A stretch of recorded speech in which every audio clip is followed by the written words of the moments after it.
Guys, today in this video I'm gonna to show you no sound in Google Chrome, how to fix if you want to allow sets to play sound in Chrome.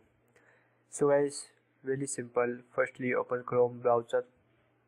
After click on three dots. After click on settings,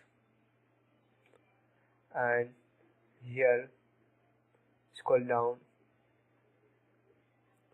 click on set settings, scroll down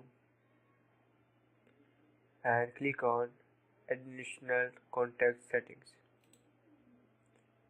and click on sound, that is allow set to play sound.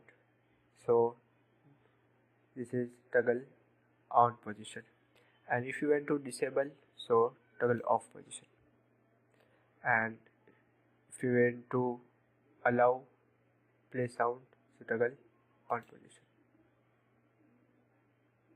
So guys, this is very simple and easy method if you want to allow sets to play sound in Chrome browser. Thank you for watching this video. Please subscribe my channel for latest update.